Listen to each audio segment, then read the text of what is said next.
туған күнінде мен постоянно бір желание ғана загадывать ететін. Ендігі туған күніне дейін жүре тұрайыншы. Кешке жатқан кезде жатасың, ойлайсың, алып кетші Алла деп. Адамдардың өздері келісім беру керек. Тірі кезінде ағзаны берген, бір адамға берген, ол Алланың сүйіктісі екен ғой. Ой, бізді өлтіре салады, емдемейді, солай шығады. Неше жасқа дейін өмір сүретімізді ешкім айта алмаймыз. 4 жағында 4 болса, ол полный болып тұр. Мына жақта 2 қалды. Мынау бітейінде қалды деген сөз. Туысқандарды поддержка өте қажет. Өте қажет. Сам прям это такой силы придает. Ауырғанды сездім ғой. Презумпция согласия деген заңды қабылдаса, оңай шешіледі дейсіз. Оңай шешіледі.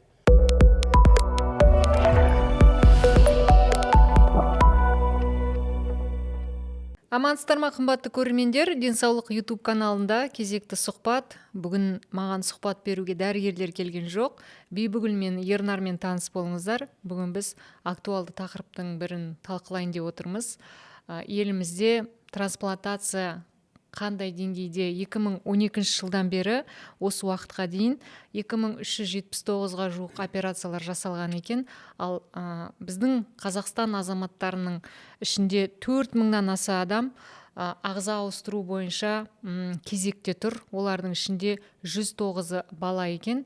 Ең өте көп деңгейде ағзаны ауыстыру жағынан келетін болсақ, бірінші орында бүйрек, одан кейін бауыр, жүрек, өкпе, осындай органға тапшы адамдар кезекте тұр. Бұл өте күрделі және ауыр тақырып. Бірақ біз бүгін студияға Бибігүл мен Ернарды шақырдық. Алдымен сіздерге рахмет айтқым келеді, келісіп сұхбат беруге. Өйткені кез келген адам бізді көріп отырған, өзінің басында болмағаннан кейін, туыстарының, жақындарының басында болмағаннан кейін бұл тақырыпты бізге қатысы жоқ деп айтуы мүмкін. Бірақ біз бір елде, бір қоғамда өмір сүріп жатқаннан кейін бұл тақырыпты айтуымыз керек, қоғамға жеткізуіміз керек, білуіміз керек, біздің тарапымыздан қандай көмек көрсете аламыз деген дүниелерді жеткізгім келеді. Бибігүл, сіз Астанада тұрасыз, иә? Кезекте тұрғаныңызға қанша жыл болды? Маған вообще 16 жылы лист ожидания қойды. 3 жылдан кейін 19 жылы маған пересадка легких дейміз. Жасаған. Міне февральда, 24 жылы февральда 5 жыл болады. Бірақ 3 жылдан кейін осложнение басталды менде. Содан кейін қазір тағы да екінші ретке ретрансплантация дейді. Соған лист ожидания қойып қойды. Уже екінші рет пересадка. Біздің елімізде жасалды ма? Да, біздің Астанада национальный научный кардиохирургический центрда жасаған. Сол барлығы жақсы болып жүргенмін. Ерекше күтім қажет, иммунитетті үнемі бақылауда қажет. Сіз жұмыс істейсіз бе? Қазір да жұмыс істеймін. Енді өзім ақырын жүреміз. Жарайды. Ернар, сізге келейік. Сіздің кезекте тұрғаныңызға біраз уақыт болды ма? Ассалаумағалейкум. Иә, мен 2019 жылы салғам.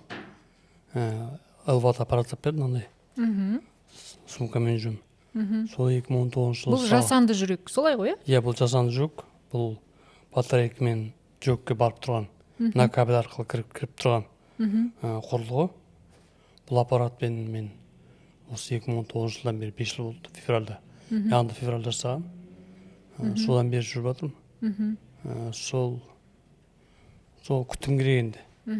Менің білуімше бұл аппаратты кез келген адамға бермейді. Оған күтім керек, қарайтын адам керек, әлеуметтік жағдайына, ортасына, өткен инфекция түсуі мүмкін, асқынулар болуы мүмкін дейді. Сондықтан сіздің жолыңыз болды деп айтсақ болады ғой? Иә, болды деп айтуға болады. Мен себебі 2017 жылы бастадым ауырып. Жүректің ауруы аяқ астынан келді. Мен ойлаған жоқпын, жүрегім ауырған жоқ. Сап-сау өмір сүріп жүргем. Арақ ішпейтін, темекі тартпайтын. Здоровый образ жизни болды. Спортсмен болдым. Жүріп жүрдім, шынығып жүрдім. Содан соң 2017 жылы диагностикаға барған кезде диагноз қойды, сіздің жүрегіңіздің аритмия бар деп. Содан соң осложнение болуы мүмкін деп. Өзіңіз жай тексерілуге барған едіңіз, иә? Тексерілуге барғам, асықсаң тексеремін деп барғам. Сонда диагноз қойды, жүрегіңізде ақау бар екен деп. Сонан кейін мен сенген жоқпын. Өйткені мен ол кезде қызметте жүрдім де, содан кейін мән берген жоқпын оған. Сонан кейін бір 2017 жылы ауырып қалдым аяқ астынан. жүріп келе жатып өзім одышка болып қалдым. ентігіп қалдыңыз. Иә, ентігіп қалдым. Шауып жүрдім алдына. 100 метр жүру қиын болып кетті.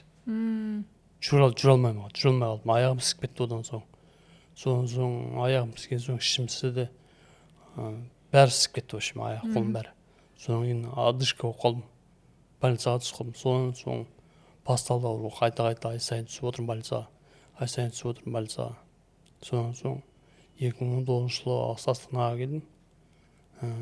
Астанада ЛВАТ аппарат салу керек деп айтты, шешті консилиумда. Содан кейін мен келістім. Бірақ енді айтты, онда себебі күтім керек, жауапкершілігі мықты деді. Бұған дәрі-дәрмектер болу керек, уход керек. Сақтық. Мен жерде тұрдым ғой, семейде. Благоустроенный үйде тұру керек деді. Тазалық сақтау керек деді. Сондай ограничениялар көп болды. Бірақ мен келістім. Көшіп келдіңіз Астанаға. Содан кейін жоқ, ол кезде көшкен жоқпын. 2017-те көшкен жоқпын. 2019 жылы көшкен жоқпын. Мен 2023 жылы көшкенмін. Былтырғы жылы көшкенмін осында. Потому что лист ожиданияға Астанаға көшіп келгенге жүрек табылып қалса 3 сағатта келу керек екен. Семейден жету керек. 3 сағатта келе алмаймын. 3 сағатта мен таксимен де келе алмаймын. 6 сағатта келемін таксимен. Содан соң мен Астанаға көшіп келдім. Астанаға көшіп келдім де осында тұрып жатырмын соған. Квартирада тұрып жатырмын қазір. Жолдасыңыз көмектеседі барлық дүниелерді. Жүзім, есімі жолдасыңыз? Жолдасым жүзім. Мына сумкам, мынандай аппаратым бар. Ауыстырып отыру керек, батарейкасын. 6 сағат сайын. 6 сағат сайын. 6 сағат сайын, 6 сағат жолға шыға алмаймын. 6 жолға шықсам, батарейкасын заряженный болу керек. 6 сағаттан кейін батарейка тоқтап қалса, мына батарейка тоқтап қалса 15 секундтың ішінде жүректе тоқтайды. 15 секундтың аппарат істеп тұрады. Содан соң ауыстырып үлгермесең кеттің мұнда. Сол. Сізде қазір енді сізді де, жүзімді де, бибігүлді де дипломы жоқ дәрігер деп айтуға болатын шығар. Өйткені ағзаның бүкіл жұмысын, оның қалай иммунитетке қарсы тұруын барлығын оқып, күнде зерттеп бақылап жүресіздер, бибігүл? Сіздің мамандығыңыз кім негізі? Вообще банковский работник. Финансист, қаржыгерсіз, медицинаға? Қазір ойлағам вообще сол 5 жыл, 19 жылы пересадка жасағанда, я говорю, ой, надо бы еще поступить в медицинский, говорю. Қазір уже бітірер едім. 5 жыл. Бүкіл анализді талдау білесіз. Я уже барлығын білесің. Потому что енді бізде өзім білмесең, басқа ешкім білмейді. Басқа, например, басқа больницаға барсам, жай бір поликлиникаға барсам, олар даже естіген емес, что біздің Қазақстанда осылай пересадка жасайды. Олар білмейді қалай қарайды екен. Трансплантология орталығы тұр ғой бізде, Білмейді бізде. Жай поликлиникаға, жай дәрігерге барсам білмейді. Өйткені күнделікті қарбалас жұмыспен біз айналамызда не болып жатқанын байқамаймыз ғой. Да, и қалай, как следить за что делать дегенде, вообще что это такое. Абдырап қалады, сізге кішкене бір жеріңіз сырқаттанып қалса, қандай нұсқаулық берерін, назначение берерін білмей абдырап қалуы мүмкін. Сол үшін біз сол неде кардиохирургический центрда, сол өзіміздің докторымыз бар, соған ғана обращаемся вообще и по поводу анализов. Ол жағынан бір жағынан қиын. Бірдеме болып қалса, нетіп қалсан, басқа дәрігерлер олар растеряются. Жай поликлиникаға барса, не істерін білмей қалады, потому что білмейді олар ондайды. Енді тәжірибемен күнделікті жұмыс жасап жүрмегеннен кейін білмеуі мүмкін. Сізге өз-өзіңізге күтім жасайсыз. Сіздің жаңағы күнделікті күн тәртібіңіз, ережеңіз, күтіміңіз неден тұрады? Дәріден, уақытында ішу керек. Уақыт сайын дәрілерді ішу керек. Ол иммуносупрессорлар, чтобы отторжение болмасын деп, иммуносупрессор. Ол пожизненно ішеміз оны. Одан басқа сопутствующий дәрілер бар. Сағат таңғы 8-ден басталады прием, кешкі сағат 11-де бітеді. Сіз де алыс жолға шыға алмайсыз, Жоқ, шығамыз, барамыз, да. Но когда вот лист ожиданияда тұрғанда пересадкаға дейін, онда да шыға алмайтын, онда вообще жүре алмайтын да. Кислородный концентратормен ғана үйде отыратын. Гүлнұр қазір сондай кислородный аппаратпен демалады. Танысым менің бірнеше инстаграм парақшамда Гүлнұрмен сұхбат жүргізгем. Гүлнұр 2 рет, болмаса 3 рет Үндістанға барып келді. Бірақ нәтиже болмады, өйткені кез келген трансплантация ағзаға жасайтын мемлекеттер ең алдымен орган дейміз, ағза табылып жатқанда өз мемлекетінің азаматына салады. Сондықтан да үміт дейміз енді болу керек, бірақ шанс дейміз ол өте аз дәрежеде, иә? Гүлнұрдың жағдайы қалай? Бір-бірлеріңізбен хабарласып тұрамыз. Қазір қалай Гүлнұр? Гүлнұр енді не деп жатыр, жай она старается, она сама по себе оптимистичная же девочка. Позитивная, аха. Енді старается көрсетпейді неде. Ну, мен өзім оның орнында болғасын білем, қалай ол қиын екен. Ол өте қиын. Аппаратпен жүресің, ол аппарат еще ойлар, постоянно ойлар болады. Ертең тұра алмай қалсам, а вдруг не проснусь утром. Еще білесің, что это будет тяжело, сен жай ұйықтап кете қоймайсың, енді солай айтсақ. Это тяжело будет там. Поэтому ойлар да бір жағынан морально тоже будут действовать. Ну, өте қиын ол вообще, сондай. Мен қазір көрермендерге айтқым келетіні, біз болмайтын нәрсеге күйіп пісіп ойымдап жатамыз. Ал енді Бибігүл, Ернар, Гүлнұр сияқты осындай кезекте тұрған науқастардың уайымы мүлде бөлек. Күйзеліске шыдай беру керек, моральдық жағынан оңай емес. Сіздерге рух беретін, сіздерге күш беретін, сіздерге қайрат беретін кім және не деп айтсақ болады? Енді маған, мен өз басым намазға жығылдым. Намазға жығылдым былтырдан бері. Сол намаз арқылы таптым ғой өзімді. Тынышталдыңыз, жаныңыз тынышталды, иә? Жаным тынышталды. Бұған дейін уайымдап жүрдіңіз күн? Уайымдап жүрдім бұған дейін. Не болады? Кешке жатқан кезде жатасың, ойлайсың. Алып кетші Алла деп. Сондай ойларда. Шершайсың. Тяжело, шершайсың уже. Кете бергің келеді. Суға түсе алмайсың, жүгіре алмайсың, жүре алмайсың, жұмыс істей алмайсың. Киінудің өзі үлкен мәселе. Киінудің өзі не болып кетті, ауыр болып кетті. Содан кейін ауырасың, дәрілерді ішу керек постоянно. Содан кейін жалқып кетесің, оның бәрі. Жалықтырып жүреді, сол кезде ойлап қаласың. Алла алып кетші деп. Сондай тілектер. Сондай арман, сондай ойлар болды сондай. Шыны керек енді. Сіздің ұлыңыз бар. Мен сол ұлым үшін ғана жүрмін. Мен де сол ұлдарым. Потому что тоже вот прям до такой степени тяжело было. Жатасын ойлайсың, ой, раз кете қояйыншы уже деп. Сосын балама қараймын, ол жерде вообще кішкентай. Сосын думаю, жоға, жүре тұрайын, балам кішкене. Вот уже 15 жыл болды. Балама мне декабрьда, он еще 15-ке толды. Сонда оны туған күнінде мен постоянно бір желание ғана загадывать ететін. Ендігі туған күніне дейін жүре тұрайыншы. Ендігі туған күніне дейін жүре берейінші. Сол Аллаға шүкір 15 жасқа дейін жүрдім. Енді қазір тағы да 5 жыл жүре тұрайыншы деп солай ойлайсың. Хотя бы кішкене енді аяғына тұрып оқуын оқып бітсе деп. Шектеу қоймау керек екен. Психологтар жаңа айтып жатыр. Сіздердің алдарыңызда да сұхбат қойды. Біз шектеу қойып тастаймыз. 5 жыл, 10 жыл шектемейік миға. 10 жыл, 25 жыл балам жанында болам деген дүниелерді көбірек айтады. Ойлайсың енді, бірақ все равно этот трезво подходишь к этому. Білесің, олай, солай көп неттейсің. Ну, конечно, рамка қоймайсың. Хочется и внуков повидать дегенде. Әрине, көресіз. Ернар, сіздің балдарыңыз неше балаңыз бар? 2 ұлым бар. 2 ұлыңыз бар, иә? Үлкен ұлым 17-ге толады, келесі жылы, Құдай бұйырса. Кішкентай ұлым 12 жаста. 12 жаста 2 ұлым бар сол. Үлкен ұлым семейде қалады, студент. Радиотехнический колледжде оқиды.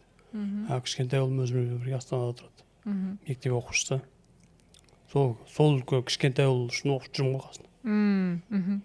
Әке керек, ана керек кез келген балаға, махаббат керек. Сіз осы біздің сұхбатқа өзіңіз келген жоқсыз.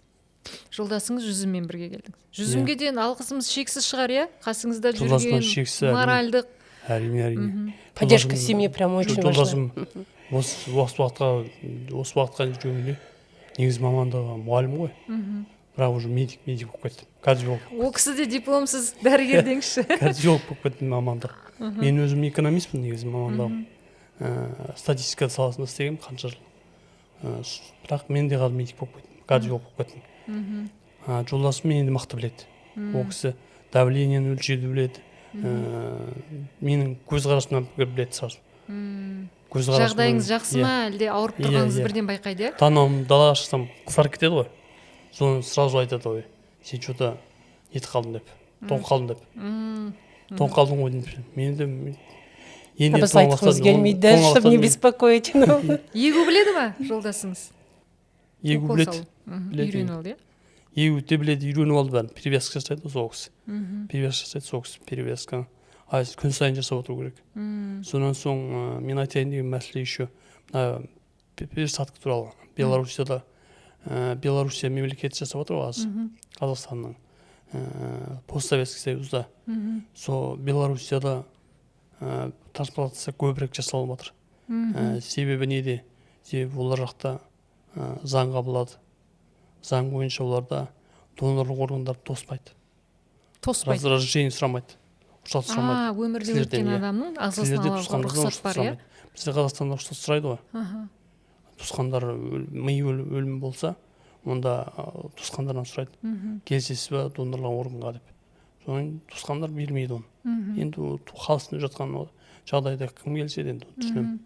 Бірақ сонда да Белоруссияда олар ондай мемлекетте Лукашенко деген президенті бұйрық шығарды, иә? Ол айтты, адамның органы өлген соң уже мемлекеттің органы болды. Содан кейін сондай заң шығарып, ондай заң шығарған соң халық қарсы болды біраз басында, бірақ келісті. Қанша уақыт болды ол заң шыққанына? Мен білмейді. Ол заң бізде де бар. Презумпция согласия дейді. Иә, бізде де бар. Бірақ бізде нетпейді все равно, сұрап нетеді. Рұқсатымен. Парламентте қаралып жатыр ол. Қазір уже можно. Бірақ да, уже нетеді. Только уже бір рет скандал болып еді ғой, солай неткенде. Сол скандал болды. Сол үшін қорқатын. Әпсе біз тоже можем біздің немен вообще изымать. Мен ойлаймын негізі, ана жолы бір студияда айтты ғой. Осында бүйрегіне трансплантация жасаған бір жігіт айтты. Адамдардың өздері келісім беру керек. Тірі кезінде органына келісім бере ма, бермей ма? Сол келісіміне өздері дастарханда отырған кезде, сондай туысқандардың арасында отырған кезде айтса, әңгіме ретінде айтса, мен осылай да кетіп қалсам, менің органымды беруге келісім беремін деп айтып қойса, ол кісі аяқ астынан кетіп қалса, туысқандар біледі ғой. Ешқандай қағаз құжат қажет. Через ЕГОВ еще можно ставить. Сондай жағдай. Потому что енді келісім берген жағдайда ол ағзаны берген бір адамға берген, ол Алланың сүйіктісі екен ғой. Үлкен сауап. Иә, сауапқа бөлінеді.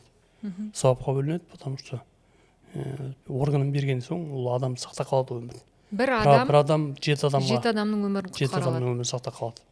Сондықтан да органны Алла тағалаға адамның бастығына керек дейді ғой. Адамның бастығы денесі қалған ішіндегі органның бәрін алса бәрін алуға болады екен. Бастығына аман болса болды екен денесімен. Бізде енді қазір әлеуметтік желі өте дамыған заман ғой. Шетелдерде мысалы жүрегін, бүйрегін, бауырын, органдарын берген адамдардың ұлы, қызы болсын, ата-анасы болсын, бір-бірімен қауышып, сондай бір жылы бейне видеоларды көрген кезде кәдімгідей ойланып, мынау қандай жақсы бір адамның өмірін.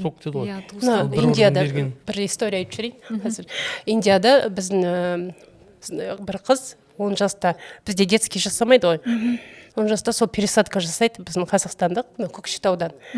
Индияда пересадка жасайды. Ана ата-анасы қайтып кеткен баланың несін жүрегін береді сол қызға. Содан кейін бір-екі жылдан кейін врачтан разрешение сұрайды. Можно общаться деп. Кім алды, кімге бердіңіздер деп сұраған ғой. Сұрады, уже олар біледі. Содан кейін қазір ол қызда енді 2 семья болып тұр. 2 ата-анасы. То есть оларда, получается, реинкарнация дейді ғой. Иә. Сол олар өзінің баласының душасы, несі сол қызда деп. Сенет солай. Ол жақта, поэтому Индия на первом месте по пересадкам. Потому что олардың... Біріншіден халық саны көп. Да. Бізде ондай жоқ. Біз өзі аз халықпыз, 18 миллион, оның жартысы 6 миллионы балалар. Еще сенбейді бізде медицина, бізде қаншама жамандайды біздің медицинаны халық. Негізі Қазақстанда трансплантация дамыту керек. Қазақстанда трансплантация дамыса, мемлекет жылжиды алға. Андай донорлық органды тосып жүрген адамдар саны азаяды. Әрине азаяды. Мемлекетке масыл болып отырған азаматтар азаяды. Дәрісі бар, емі бар, иә. Иә, инвалидтар азаяды. Мемлекеттік органға жұмыс істейді ғой олар. Онан соң органдар тазарып, органдар алған соң адамдар уже қалыпты өмірге келеді. Сау адам сияқты өмір сүреді. Сондықтан трансплантация дамыса, Қазақстан алға жылжиды деп ойлаймын. Сондықтан Қазақстанда медицинаны дамыту керек, трансплантацияны дамыту керек.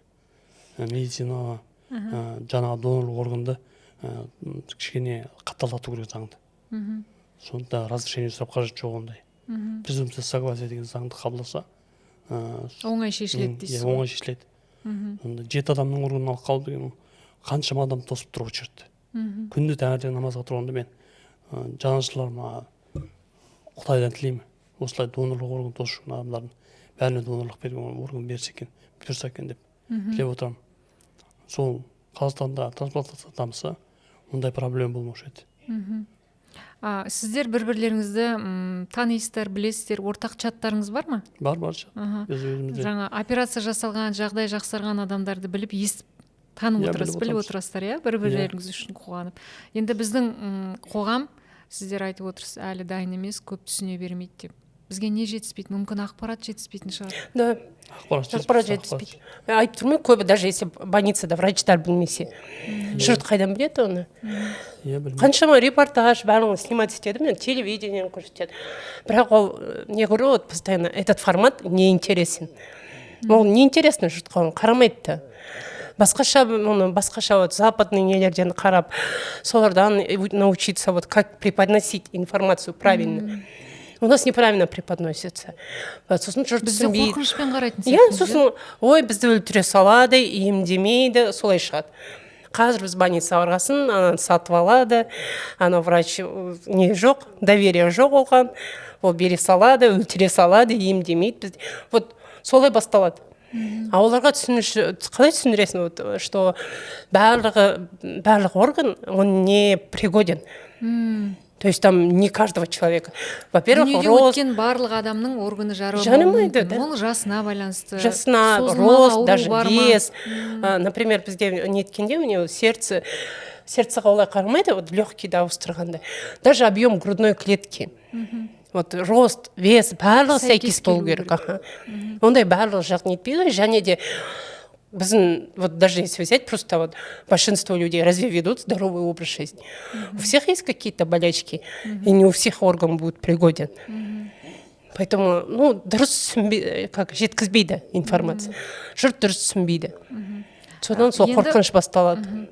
Бізді көріп отырған көрермендер ойлануы мүмкін. Ал мен енді ешкім білмейді ғой, қай кезде неше жасқа дейін өмір сүретімізді ешкім айта алмаймыз. Ал егер де сондай жағдай болып қалып жатса, мен өзімнің көмегімді қалай көрсете аламын? Жай туысқандарға айтудың өзі жеткіліксіз шығар. ЕГОВқа тіркеліп, құжатнаманы согласие бересіз. ЕГОВтың ішіне кіреміз, денсаулық бөліміне кіреміз, иә? Енді өзі болады, наберете там вот согласие на на передачу органов, как-то я уже забыла. Сол ЕГОВқа кірсеңіз, анда білінеді өзі. Можно поликлиникада айтып бере алады. 14-14-ке звондасаңыз, тоже не айтып бере алады. Қалай істеу керек, қалай тіркелесіз. Любой мне кардиохирургический центр, онкологический центр даже сайт, это почки пересаживают, да? Сонда барып любой информацияны сұрасаңыз, олар айтып береді барлығын. Бізде қарапайым орган емес, тіпті мынау сүйек трансплантациясы деген бар. Онкологиялық ауруларға шалдыққан науқастарға ол қан арқылы сүйек кемігінен алынатын донорлық процедура айтсақ, олар біздің халық түсінбейді. Сүйектің бір жерін кесіп алуы мүмкін деп. Жоқ, бұл кәдімгі қаннан алынатын процедура. Сондықтан біздің Қазақстанда онкологиялық ауруға шалдыққан балаларға гематологтарды айтады, мүмкіндігінше сүйек кемігі донор болуға шақырады. Өйткені әлем бойынша донор банкі бар. Ол жерде бірақ славян, европоидты халықтың қаны біздің қазақтың балаларының генына келмейді екен. Сондықтан да сүйек кемігі трансплантациясына донор болуға да қан орталығындағы гематологтар шақырады. Осы сұхбатта қоса айтқым келеді, одан қорқудың қажеті жоқ. Кәдімгі қан арқылы алынатын дүние. Сондықтан да біз бір-бірімізге бауырмал, бір-бірімізге жанашырлық сезіммен, адамгершілік сезіммен бірге қарайтын болсақ, көп дүниенің басы шешілетін секілді. Ернар, жаңа мен сіздің сұхбатыңыздың басында айттыңыз ғой, 6 сағат сайын батарейка ауыстыру керек деп. 6 сағат сайын будильникті қойып қоясыз ба? Жоқ әлде бұл жүзімнің жұмысы ма? Батарейканың барлығын ауыстырып сізге қарап отыру. Жоқ, өзімнің дағдыланған нем бойынша қоям. Будильник, мына батарейканың өз несі бар. Қазір қанша сағат қалды уақыт? Қазір Көрсетіп тұрады, иә? Мынандай. Ақырын.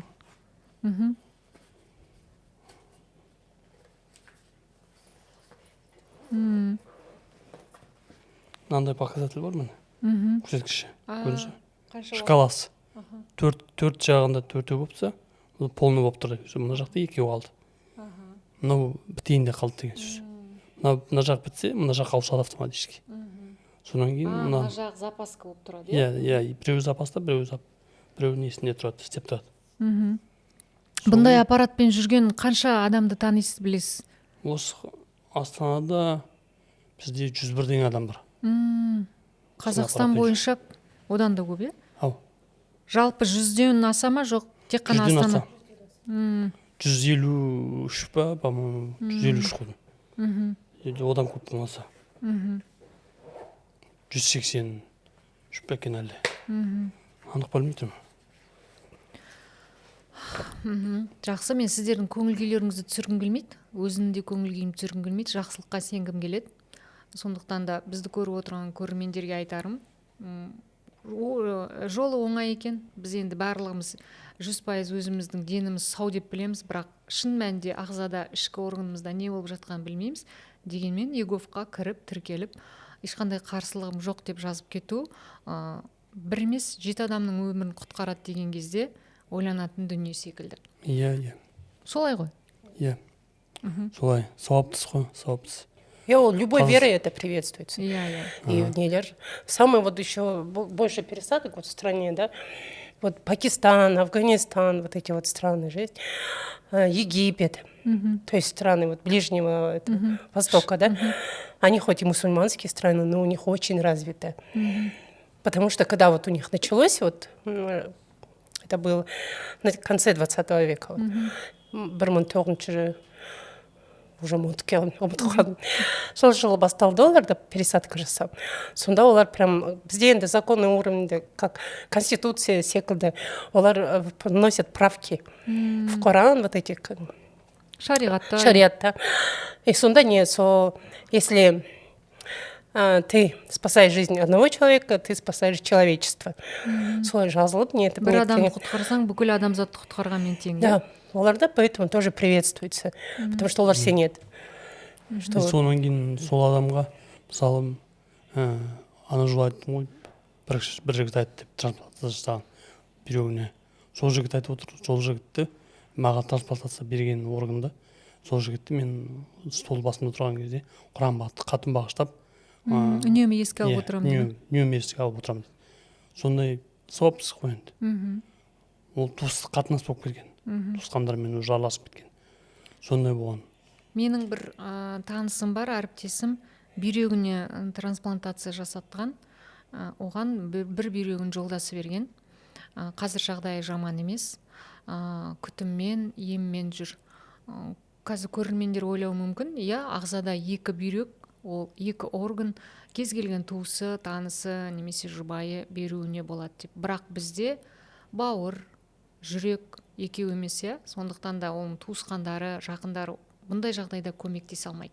Егер 2 жүрек, 2 бауыр болатын болса, мүмкін ойланып көруге болатын еді. Бірақ айта кететін бір жағдай, бүйрек 2 болғанмен де, ол бүйректі сіз берген кезде, оған үйлесе ма, үйлеспей ма, оның көлемі, мөлшері, жасы, оны да ескеретін жағдайлар өте көп. Ну и расында да енді осылай айтсақ, 2 инвалид болып қалады уже бір семьяда. Тоже ауыр емес па енді. Ертең біреу тұра алмай қалса, екінші тоже жұмыс істей алмай қалса. Не, поэтому да, ну тоже. Ернар, жүзім жұмыс жасайды ма? Жұмыс жасайды, жұмыс жасайды. Мен рөліміз ауысып кетті деп айтсам болады. Мен қазір кухработникпін. Жаным, тамақ істейсіз ба? Тамақ істеймін. Тамақ істеп отырамын, үйде отырамын, тозып.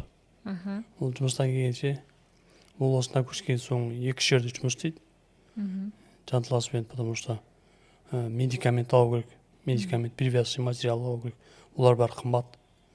Перевязка жасау керек күнде.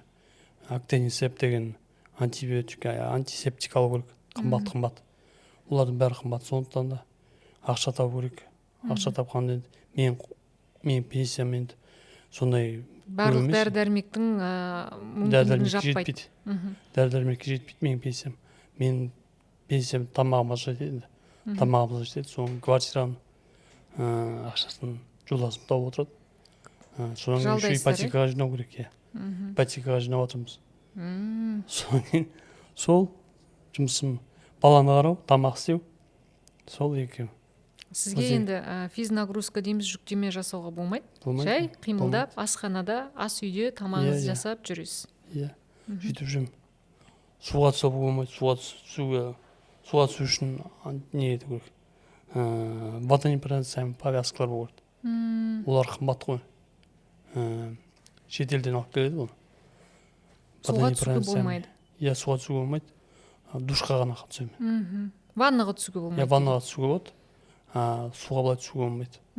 Сондай суға түскім келіп жүр арманым. Арманым сол суға түскім келіп жүр. Тасырса суға түсіп жүремін аттайын. Суды жақсы көретін бұрын. Суда шықпайтын бұрын. Жүзіп едіңіз, иә, бұрын? Иә, бұрын жүзетім. Ылғи жүзетім. 2 ұлым бар, 2 ұлымды бассейнға беріп қойым. Барыңдар деп бассейнға. Сол. Қолыңыз бос кезде кітап оқисыз ба, теледидар қарайсыз ба, не істейсіз? Кітапты оқимын, телевизорда қараймын, телефонда отырамын. Көп уақыт бос болмайды. Таңнан кешке дейін сол дәрі-дәрмек, процедура, батарейканы ауыстыру, тамақ істеп жүрумен кеш батады деңізші, иә? Иә, солай деп айтса болады. Үйде жұмыстар жетеді ғой. Үйде жұмыс істеймін. Компьютерда шұқылаймын. Кухняда жүремін. Работник болып. Жетілі интернеттен видеоларды көремін де, соң кейін соларды жасаймын. Кейде біз ара-тұра бейбігүл әлеуметтік желіден трансплантация қажет, осындай мемлекетте осындай сомаға жасауға мүмкіндік бар деп қаражат жинап жатқан жағдайларды да көреміз. Сіздер ондай қадамға барған жоқсыздар ғой? Жоқ, мен барған жоқпыз. Ондай қадамға бару үшін ерлік керек сияқты ғой. Потому что үздіксіз еңбек істеу керек онда. Үздіксіз еңбек істеу керек, ізденіс керек оған. Потому что табынып жұмыс істемесең, онда идеяны поддержать ететін нәрсе болмайды. Идеяны поддержать ету үшін бір нәрсені жасау керек, бір нәрсені продвигать ету керек. Сондай оймен балу керек. Сондай оймен болмаса, онда на пустом месте, бос орында түк істей алмайсың. Онда құр сөзбен айтып отырмайсың ғой. Ол үшін бірінші шетелге бару керек, кезекке тұру керек, донор табылған жағдайда ғана қаражат жинауға болатын шығар деген ой ғой, иә? Солай ғой. Сондай ой бол. Сондай ой болған соң мен білем әтіру. Осында бізде Белоруссияда бір орыстан қызы Елена деген, Ольга деген, сол жасады келді. Сол пожертвование жасады ойым.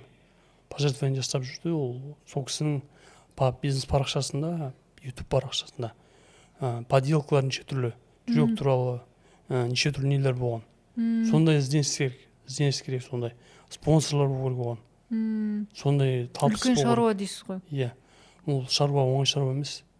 Оған өте мұқият шаруа керек. Ондай мен қолымнан келмейді енді. Сондықтан да мен қолымнан келетін шаруамды сол сабырлықпен, төзімділікпен күтемін дейсіз ғой. Күтемін деп шештім. Астанаға көшкенге ризамын. Астанаға көшкелі, мен де Астанада Құдай қаласа кезік қалатын шығармын. Донорлық қор жоқты. Сол. Жасыңыз нешеде қазір, Ернар? 48-де. Бибігүл, сіз не айтасыз?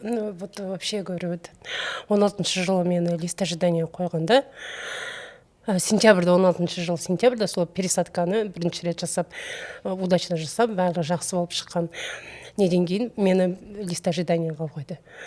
вообще сентябрьдің 16-сы, по-моему, 16-сынан вот 16-шы жылғы да басталады біздің Қазақстанда пересадка легких жасайтын датасы. Соны қойғаннан кейін уже 2 жылдан кейін ба уже состоянием вообще жаман болған, жүре алмаймын, нете алмаймын. Сол кезде онда квота беретін Индияға. Сонда тоже давай это квота алайық, барайық деп маған неткен.